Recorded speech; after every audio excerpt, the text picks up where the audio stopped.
வணக்கம் மக்களே! இன்னைக்கும் நம்ம மார்க்கெட் இப்போ வரைக்கும் ஒரு நெகட்டிவ் பெர்ஃபார்மன்ஸ தான் போஸ்ட் பண்ணிட்டு இருக்கு. நிஃப்டி 50 கரண்ட்டா ஒரு 50 பாயிண்ட்ஸ் வரைக்கான இறக்கத்த குடுத்திருக்கு. பேங்க் நிஃப்டி ஒரு 110 பாயிண்ட்ஸ் வரைக்கான இறக்கத்த குடுத்துட்டு இருக்கு. ஸோ இந்த வாரமே பார்த்தீங்கன்னா, நம்ம மார்க்கெட்ல பெருசா ஒரு வாலடைல் இல்ல. தொடர்ந்து பார்த்தீங்கன்னா, கொஞ்சம் கொஞ்சமா ஒரு இறக்கத்த மட்டும் தான் போஸ்ட் பண்ணிட்டு இருக்கு. எனக்கு தெரிஞ்சு நிஃப்டி 50 25,200 வரைக்கான ஒரு இறக்கத்த குடுத்து, அங்கருந்து ரீபவுண்ட் ஆகும் அப்படின்னு தான் எக்ஸ்பெக்ட் பண்றேன். ஏன்னா டெக்னிக்கலா பார்க்கும்போது அந்த ஒரு இண்டிகேஷன் தான் நிஃப்டி 50ல இருந்துட்டு வந்துட்டு இருக்கு. கூடவே இன்னும் பல செய்திகள் இருக்கு. இப்போ இந்த ட்ரேட் டீல் எல்லாம் வந்து இருக்கு. ஸோ மேபி அந்த ட்ரேட் டீல் நமக்கு பாசிட்டிவா வந்ததுன்னா, கரெக்ட்டா அதே சமயத்துல நிஃப்டி 50 ஒரு 25,200 தொட்டுதுன்னா, ஸோ அங்கிருந்து ஒரு பவுன்ஸ் பேக் ஏற்படுத்தும் அப்படிங்கிற ஒரு எதிர்பார்ப்பு என்கிட்ட வந்து இருக்கு. பட் நடக்குமா அப்படின்னுலாம் தெரியல. ஸோ வெயிட் பண்ணி பார்ப்போம். இன்னும் 2 நாள்ல ஏதாச்சும் ஒரு டெவலப்மெண்ட் நம்ம மார்க்கெட்டுக்கு கிடைக்குதா அப்படின்ட்டு. ஸோ அடுத்தது இன்னைக்கு பல பங்குகள் பற்றியான அப்டேட் இருக்கு. ஒன் பை ஒன்னா நம்ம டிஸ்கஸ் பண்ண போறோம். அதுல நம்ம முதலாவதா பார்க்கக்கூடியது டிஃபென்ஸ் செக்டார் பங்குகள் பற்றி தான் பார்க்க போறோம். ஸோ இப்போ டிஃபென்ஸ் செக்டார் பங்குகள்னு பார்க்கும்போது கவர்மெண்ட் வந்து ஒரு 1,00,000 கோடி மதிப்பிலான ஆர்டருக்கு அப்ரூவ் கொடுத்துருக்கிறது தான் ஒரு டேட்டா இன்னைக்கு வந்திருக்கு. இந்த டேட்டா வந்ததும் பார்த்தீங்கன்னா டிஃபென்ஸ் செக்டார் பங்குகள் கிட்ட ஒரு நல்ல பாசிட்டிவ் மொமெண்டம் இருந்திருக்கு. குறிப்பாக சின்ன சின்ன டிஃபென்ஸ் பங்குகள் பார்த்தீங்கன்னா இன்னைக்கு டீல நல்ல பர்ஃபார்மன்ஸை கொடுத்துருக்கு. அதுவும் பராஸ் டிஃபென்ஸ் எல்லாம் ஒரு 10% வரைக்கான ஒரு ஏற்றத்தை இன்னைக்கு டேல வந்து போஸ்ட் பண்ணியிருக்கு. அதே சமயத்தில் ஹெச்ஐஎல் எல்லாம் பார்க்கும்போது அந்த அளவுக்கு ஒரு ஏற்றம் இல்லை. ஸோ அப்பர் சர்க்யூட் ஹிட் ஆகி இந்த பராஸ் டிஃபென்ஸ் பார்த்தீங்கன்னா க்ளோஸ் ஆயிருக்கு. ஸோ வேல்யூவேஷன் நீங்கள் பார்க்கும்போது தெரியும் எங்கே இருக்குது அப்படின்ட்டு. அண்ணா பின்னாடி ஏற்றிட்டு இருக்காங்க இந்த டிஃபென்ஸ் செக்டர் பங்குகள் எல்லாம். ஸோ இந்த பூம் என்னைக்கு வந்து கொலாப்ஸ் ஆக போகுது அப்படிங்கிறது நமக்கு டெஃபினட்டாக வந்து தெரியாது. ஸோ ரொம்ப கேர்ஃபுல்லாக ரொம்ப தள்ளி இருங்க. இவ்வளோ கொஞ்சம் ஒரு 3-4 வருஷமாக மார்க்கெட்டில் இருக்கிறவங்களுக்கு தெரியும் ஒவ்வொரு செக்டாரும் எப்படி வந்து படுத்து கிடக்கும் அப்படின்ட்டு. ஸோ நல்லா பர்ஃபார்ம் பண்ணும். திடீர்னு பார்த்தீங்கன்னா இந்த செக்டர் அப்படியே படுத்து தூங்கும். ஸோ அந்த மாதிரி போய் மாட்டிடக்கூடாது. மாட்டியாச்சுன்னா அதுக்கப்புறம் நம்ம லாஸ் புக் பண்ணாமல் வெளியே வரவே முடியாதுங்கிறது தான் என்னுடைய ஒரு ஒப்பீனியனாக இருக்குது. அதே சமயத்தில் லார்ஜ் கேப் அதாவது கொஞ்சம் பெரிய பெரிய டிஃபென்ஸ் பங்குகள் ஹெச்ஏஎல் பிஇ எல்லாம் பார்க்கும்போது இன்னைக்கு டேயில் அந்தளவுக்கு பர்ஃபார்மன்ஸ் இல்லை. ஒரு 1% ஒரு 2% ஒரு ஏற்றத்தை மட்டும்தான் இன்னைக்கு டேல வந்து கொடுத்துட்டு இருக்கு. ஸோ அடுத்தது பார்த்தீங்கன்னா பஜாஜ் ஃபினான்ஸ் கிட்ட இருந்து ஒரு அப்டேட் வந்திருக்கு. Q1 update. ஸோ இவங்களுடைய ஏயுஎம் பார்த்தீங்கன்னா ஒரு 25% வந்து க்ரோ ஆயிருக்கு. அதே மாதிரி புது சப்ஸ்கிரைபர்ஸ் அதாவது புது கஸ்டமர்ஸ்ன்னு பார்க்கும்போது ஒரு 4.7 மில்லியன் கஸ்டமர் வந்து ஆட் ஆகிருக்கிறதாவும் ஒரு டேட்டா வந்து கொடுத்துருக்காங்க. ஒரு நல்ல அப்டேட் தான்.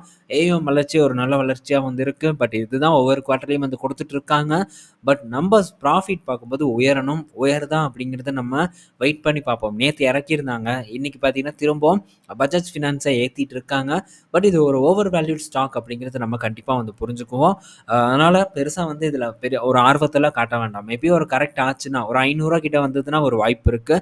அதுக்கு முன்னாடி எந்த ஒரு வாய்ப்பும் இல்லைங்கிறது என்னுடைய ஒரு ஒப்பீனியன். ஸோ நெக்ஸ்ட் பார்த்தீங்கன்னா இந்த பிஎஸ்சி பற்றியான ஒரு அப்டேட் வந்திருக்கு. இன்னைக்கு பிஎஸ்சி பங்கு ஒரு 6% வரைக்கான ஒரு இறக்கத்தை வந்து கொடுத்துருக்கு. என்ன காரணம் அப்படின்னு பார்த்தா சம்பந்தமே இல்லாத ஒரு காரணத்தை வந்து பிஎஸ்சி மேலே இப்போ வந்து சொல்லியிருக்காங்க.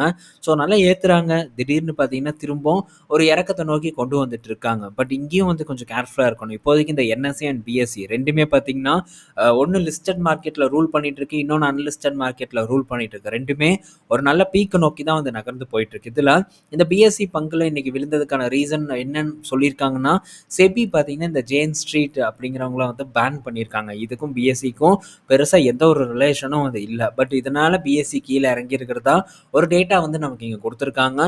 ஸோ ஏதோ ஒரு காரணம் இறங்கினதுக்கு வந்து சொல்லணுமேட்டு சொன்ன மாதிரி தான் எனக்கு வந்து படுது. ஸோ இப்போ இந்த ஜேன் ஸ்ட்ரீட் பார்த்தீங்கன்னா நிஃப்டி அண்ட் பேங்க் நிஃப்டி இது என்எஸ்சி ப்ராடக்ட் இது ரெண்டுலையுமே பார்த்தீங்கன்னா ட்ரேட் பண்ணியிருக்காங்க. அதுவும் கரெக்டாக ஜனவரி 17ஆம் தேதி பார்த்தீங்கன்னா இந்த பேங்க் நிஃப்டியில் இருக்கக்கூடிய பங்குகளை அரௌண்ட் ஒரு 4,500 கோடி அளவுக்கு வாங்கியிருக்கிறதா சொல்லியிருக்காங்க. மார்க்கெட் ஓப்பனிங் காலையிலேயே வாங்கி அதை திரும்ப பார்த்தீங்கன்னா அவங்க ஈவினிங்குள்ளேயே வந்து வித்துட்டாங்க. ஸோ இந்த கேப்பில் ஆப்ஷன் ட்ரேடிங் பண்ணி பெரிய ஒரு பணத்தை சம்பாரிச்சிருக்காங்க. கிட்டத்தட்ட 750 கோடி வரைக்கும் பணத்தை சம்பாரிச்சிருக்கிறதா ஒரு டேட்டா இப்போ செபி ரிப்போர்ட் பார்த்தீங்கன்னா நமக்கு சொல்லுது.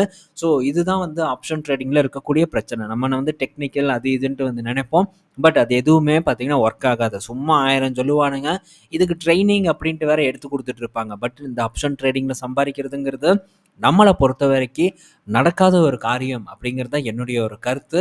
ஸோ இதிலெல்லாம் பார்த்தீங்கன்னா பெரிய பணம் படைத்தவர்கள் மட்டுமே பணம் பண்ண முடியுங்கிறது தான் என்னுடைய ஒரு ஒப்பீனியன். ப்ராக்டிக்கலாகவும் அதுதான் வந்து நடந்துட்டுருக்கு. ஸோ இப்போ நமக்கு இந்த செய்தியே பார்த்தீங்கன்னா அதைத்தான் காமிக்குது. அவனுங்களே வந்து இன்னைக்கு ஆப்ஷன் ஒரு கான்ட்ராக்டை வந்து வாங்கிட்டு அதை எப்படி ஏற்ற முடியும்? ஸ்டாக்கை வாங்கி பேங்க் நிஃப்டியை ஏற்றுனா அந்த கான்ட்ராக்ட் ஏறும். ஸோ அதைத்தான் பார்த்தீங்கன்னா இவங்க சிம்பிளாக வந்து பண்ணுறாங்க. ஸோ இது நம்மளால் வந்து டெஃபினட்டாக பண்ண முடியாது. ஸோ ரொம்ப கேர்ஃபுல்லாக இருங்க. ஆப்ஷன் ட்ரேடிங்கில் போயிட்டு உங்கள் கஷ்டப்பட்டு சம்பாரித்த பணத்தையோ இல்லை உங்களுடைய டைமையோ வந்து வேஸ்ட் பண்ணாமல் பொறுமையாக ஸ்டாக் மார்க்கெட்டில் இன்வெஸ்ட்மெண்ட் பண்ணுங்கள். அந்த இடத்துல கூட ஒரு ஸ்விங் ட்ரேட் பண்ணலாம். ஸோ ஓரளவு சேஃப்டி அப்படிங்கிறது உங்களுக்கு டைரக்ட் ஸ்டாக்ல வந்து கிடைக்குங்கிறது தான் என்னுடைய ஒரு கருத்தாக இருக்குது. அடுத்தது பார்த்தீங்கன்னா ஸோ எஃப்எம்சிஜி பங்குகளான டாபர் அண்ட் கோல்கேட் ரெண்டுமே பார்த்தீங்கன்னா ஒரு பாசிட்டிவாக வந்து பார்க்கப்படுது. பட் இன்றைக்கி பெரிய ஒரு ஏற்றமெல்லாம் இல்லை. ஸோ ஒரு நெகட்டிவ் பர்ஃபார்மன்ஸ் தான் வந்து கோல்கேட் கொடுத்துட்ருக்கு. ஸோ என்ன ரீசன் பார்க்கும்போது இப்போ என்ன செய்தி வந்திருக்குன்னு பார்த்தா ஜிஎஸ்டி பார்த்தீங்கன்னா ஒரு 12% 5% டூத் பேஸ்ட்டுக்கு வந்து கட் பண்ணுவாங்க அப்படிங்கிற ஒரு செய்தினால் இந்த ரெண்டு பங்கும் ஒரு பாசிட்டிவ் பர்ஃபார்மன்ஸை கொடுக்குறதா ஒரு டேட்டா வந்து கொடுத்துருக்காங்க. பார்ப்போம். இது இப்போதைக்கு ஜிஎஸ்டி வரதுக்கு முன்னாடி ஸோ ஏதாச்சும் ஒரு செய்தியை சொல்லுவாங்க. இதுக்கு வந்து நாங்கள் குறைக்க போகிறோம், அதுக்கு வந்து ஏற்ற போகிறோம் அப்படிங்கிற மாதிரி ஏதாச்சும் ஒன்று சொல்லிகிட்டே தான் வந்து இருப்பாங்க. ஆனால் அதெல்லாம் நடந்து முடிஞ்சதுக்கு அப்புறம் தான் நமக்கு உண்மையா இல்லை சும்மா வந்து சொல்லியிருக்காங்களாங்கிறது தெரியும். பட் இந்த மீட்டிங் முடிகிற வரைக்கும் எதையும் நம்ம நம்ப வேண்டாம். பட் ஆல்ரெடி கோல்கேட் வந்து நான் சூஸ் பண்ணியிருக்கேன். இப்போதைக்கு ஒரு ஏற்றத்தில் தான் இருக்குது. பட் இங்கேருந்து ஒரு நல்ல ஏற்றம் கிடைக்கும் அப்படிங்கிற ஒரு நம்பிக்கையில் நான் பிடிச்சிருக்கேன். பார்ப்போம் நடக்குதான்ட்டு. ஸோ அடுத்தது பார்த்தீங்கன்னா எஸ் பேங்க் கிட்டேருந்து ஒரு அப்டேட் வந்திருக்கு. ஸோ எஸ் பேங்க்கோட Q1 அப்டேட்டு. இந்த Q1 அப்டேட் பார்த்தீங்கன்னா சிறப்பாக இல்லாமல் வந்திருக்கு. குவார்டர் அண்ட் குவார்ட்டரில் அட்வான்சஸ் அண்ட் டெபாசிட் ரெண்டுலேயுமே பார்த்தீங்கன்னா இவங்களுக்கு டிக்ளைன் தான் ஆயிருக்கு. ஸோ பாசிட்டிவ் க்ரோத் எதுவுமே ஏற்படலை. நான் வந்து பார்த்த பேங்க்கில் ஒரு டிக்ளைனான ஒரு பேங்க்காக எஸ் பேங்க் என் கண்ணில் வந்து பட்டிருக்கு. ஸோ பெரிய ஒரு இறக்கமெல்லாம் இன்றைக்கி எஸ் பேங்க்லேயும் வந்து ஏற்படலை. இப்போ 20 ரூபா கிட்ட வந்து ட்ரேட் ஆகிட்டு இருக்கு. நமக்கு லாஸ்ட் டைம் ஒரு ஆப்பர்ச்சுனிட்டி கிடைச்சது எஸ் பேங்க் ஒரு ஏற்றத்துக்கு முன்னாடி. அந்த டைமில் ஒரு ப்ராஃபிட் பண்ணிட்டு வெளியே வந்தோம். திரும்ப நமக்கு அந்த மாதிரி ஏதாச்சும் ஒரு ஆப்பர்ச்சுனிட்டி கிடைச்சதுன்னா அப்போ வந்து நம்ம எஸ் பேங்கை ஃபோக்கஸ் பண்ணுறதை பற்றி திங்க் பண்ணுவோம். ஒரு ரிஸ்க் இல்லாத இடத்துல, அதுவும் கொஞ்சம் இங்கே வாங்கினா ஒரு ஷியோர் ப்ராஃபிட் கிடைக்கும் அப்படிங்கிற ஒரு இடத்துல முதலீடு பண்ணுறதை பற்றி நம்ம திங்க் பண்ணலாம் இந்த ஸ்டாக்கை பொறுத்த வரைக்கும். அடுத்தது ஜிண்டால் ஸ்டீல் அண்ட் பவர் கிட்ட இருந்து ஒரு அப்டேட் வந்திருக்கு. ஸோ இந்த ஜிண்டால் ஸ்டீல் அண்ட் பவர் பார்த்தீங்கன்னா ஒரு 50 வருஷம் மைனிங் லீஸை பார்த்தீங்கன்னா ஒடிஷாவில் எடுத்துருக்கிறது ஒரு டேட்டா வந்திருக்கு. இது இந்த நிறுவனத்துக்கு ஒரு பாசிட்டிவான ஒரு நியூஸ். அரௌண்ட் இந்த ஸ்டாக் இப்போ ஒரு 900 கிட்ட ட்ரேட் ஆகிட்டு இருக்கும்னு நான் நினைக்கிறேன். இந்த ஸ்டாக்கை நான் 300 கிட்ட வந்து ஸ்விங் ட்ரேட் பண்ணிட்டு இருந்தேன். நிறைய டைம் வந்து ஸ்விங் ட்ரேட் பண்ணியிருக்கேன். ஸோ பண்ணி ப்ராஃபிட்டபுளாக எக்ஸிட் ஆனேன். பட் லாஸ்ட் டைம் எக்ஸிட் ஆனதுக்கப்புறம் இந்த பங்கு பறக்க ஆரம்பிச்சது. அங்கேருந்து, அதாவது நான் வித்த இடத்துல இருந்து கிட்டத்தட்ட 2 மடங்கு வரைக்கான ஒரு ஏற்றத்தை கொடுத்துருக்கு. ஸோ இதான் ஹோல்டிங் அண்ட் ஸ்விங்குக்கான ஒரு டிஃப்ரெண்ட். பட் இங்கே போனதில் எனக்கு எந்த வருத்தமும் இல்லை. பட் சில லார்ஜ் கேப்லலாம் பார்த்தீங்கன்னா நான் ஸ்விங் பண்ணி மிஸ் பண்ணியிருக்கேன். ஸோ அந்த மாதிரி தவிர லார்ஜ் கேப்பில் தயவு செஞ்சு பண்ணக்கூடாதுங்கிறது என்னுடைய ஒரு ஒப்பீனியனாக இருக்குது. ஸோ இது ஒரு கமாடிட்டி ஸ்டாக். என்றைக்குனாலும் பார்த்தீங்கன்னா நமக்கு திரும்ப ஒரு ஆப்பர்ச்சுனிட்டி கிடச்சிடும். பட் சில குவாலிட்டி பங்குகள் நமக்கு அந்த வாய்ப்பை கொடுக்கவே கொடுக்காதுங்கிறது என்னுடைய ஒரு ஒப்பீனியனாக இருக்குது. நெக்ஸ்ட்டு பார்த்தீங்கன்னா ஐடிஎஃப்சி ஃபர்ஸ்ட் பேங்க் கிட்ட இருந்து ஒரு அப்டேட் வந்திருக்கு. ஸோ ஐடிஎஃப்சி ஃபர்ஸ்ட் பேங்க் பார்த்தீங்கன்னா டிவிடெண்ட் தர போகிறதா வந்து சொல்லியிருக்காங்க. ஆல்ரெடி நண்பர்கள் எல்லாம் வந்து கேட்டுட்டு இருந்தாங்க. ஸோ ஐடிஎஃப்சி ஃபர்ஸ்ட் பேங்க் டிவிடெண்ட்லாம் கொடுப்பாங்களா அப்படின்ட்டு. ஸோ எப்போ தருவாங்கங்கிற ஒரு கேள்வியும் இருந்தது. இப்போ வந்து டிவிடெண்ட் தரப்போகிறதா சொல்லியிருக்காங்க. ஒரு 25 பைசான்னு நினைக்கிறேன் டிவிடெண்ட்டாக வந்து தரப்போகிறாங்க. ஜூலை 11 அப்படிங்கிறது ரெக்கார்ட் டேட்டாவும் இவங்க வந்து ஃபிக்ஸ் பண்ணியிருக்காங்க. ஸோ பெரிய ஒரு டிவிடெண்ட் இல்லை. பட் இருந்தாலும் டிவிடெண்ட் ஒன்று நமக்கு கிடைக்குது. இதுவே பெரிய விஷயமா நம்ம பார்த்துக்க வேண்டியது தான். ஏன்னா இவங்கெல்லாம் பெருசாக டிவிடெண்ட் கொடுக்கக்கூடிய ஒரு ஸ்டாக் இல்லை. இவங்க க்ரோத்தை பேஸ் பண்ணி இருக்கக்கூடிய நிறுவனமாக தான் என் கண்ணுக்கு வந்து படுது. ஸோ க்ரோத்தை மட்டும்தான் எக்ஸ்பெக்ட் பண்ண முடியும் பேங்கிங் ஸ்டாக்கில். இந்த இடத்துல வந்து எனக்கு டிவிடெண்ட் வேணும் அப்படின்ட்டுலாம் நம்ம எக்ஸ்பெக்ட் பண்ணக்கூடாதுங்கிறது என்னுடைய ஒரு ஒப்பீனியனாக இருக்குது. அடுத்தது டாடா மோட்டார் கிட்ட இருந்து ஒரு அப்டேட்டு.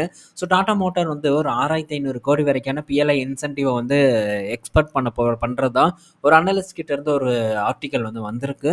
ஸோ சில மாடல்ஸ் எல்லாம் இவங்க வந்து எடுத்து போட்டு இந்த மாடலுக்கு இவ்வளோ வந்து இன்சென்டிவ் கிடைக்கும் அப்படிங்கிற மாதிரியும் சொல்லியிருக்காங்க. அது போக அப்கமிங் மாடல்ஸ் இன்னும் ரிலீஸ் பண்ணாத மாடலுக்கும் இத்தனை இன்சென்டிவ் கிடைக்கும். ஓவராலாக நாங்கள் சில வருடங்களில் 6500 கோடி வரைக்கும் இன்சென்டிவை வாங்கியிருப்போம் அப்படின்னு சொல்கிறாங்க. பட் இந்த இன்சென்டிவ் தொடர்ந்து நீடிக்குமா அப்படிங்கிறதையே நம்ம வெயிட் பண்ணி தான் வந்து பார்க்கணும். ஸோ இந்த ஒரு ஆர்டிக்கல் ஏதோ ஒன்று சும்மா வந்து ஒரு அவர் நினச்சதை வந்து போட்டிருக்காரு அப்படிங்கிறது தான் என்னுடைய பார்வையிலேருந்து நான் பார்க்குறேன். அடுத்தது பார்த்தீங்கன்னா டாடா பவர்கிட்ட இருந்து ஒரு அப்டேட் வந்திருக்கு. ஸோ டாடா பவர் பார்த்தீங்கன்னா ரூஃப்டாப் சோலார் இன்ஸ்டலேஷனில் ரெக்கார்ட் அச்சீவ் பண்ணியிருக்கிறதா ஒரு டேட்டா வந்திருக்கு. அதுவும் இயர் ஆன் இயரில் பார்க்கும்போது கிட்டத்தட்ட 400% மேலே இன்ஸ்டலேஷன் பண்ணது அதிகமாக இருக்கிறதா ஒரு டேட்டா வந்திருக்கு. போன வருஷம் 8000 கிட்ட இருந்த இந்த சோலார் ரூஃப்டாப் இன்ஸ்டலேஷன் இப்போ ஒரு 45,000 வரைக்கும் அதிகமாக இருக்கிறதா ஒரு டேட்டா வந்திருக்கு. இது டாடா பவருக்கு ரொம்பவே ஒரு பெரிய ஒரு பாசிட்டிவான ஒரு விஷயமா இருக்குது. ஸோ நம்ம ஃபோக்கஸ் பண்ணக்கூடிய ஒரு ஸ்டாக்கும் கூட இந்த டாடா பவர். ஸோ திரும்ப நமக்கு மேபி ஒரு வாய்ப்பு வந்ததுன்னா அந்த வாய்ப்பை யூஸ் பண்ணுறதை பற்றி நம்ம திங்க் பண்ணுவோம். இந்த வீடியோவில் நம்ம பல இன்ஃபர்மேஷன் பற்றி டிஸ்கஸ் பண்ணியிருப்போம். இதெல்லாம் பயனுள்ளதாக இருக்கும்னு நான் நினைக்கிறேன். ஈவினிங் இன்னொரு வீடியோவில் நம்ம மீட் பண்ணுவோம். பாய் மக்களே.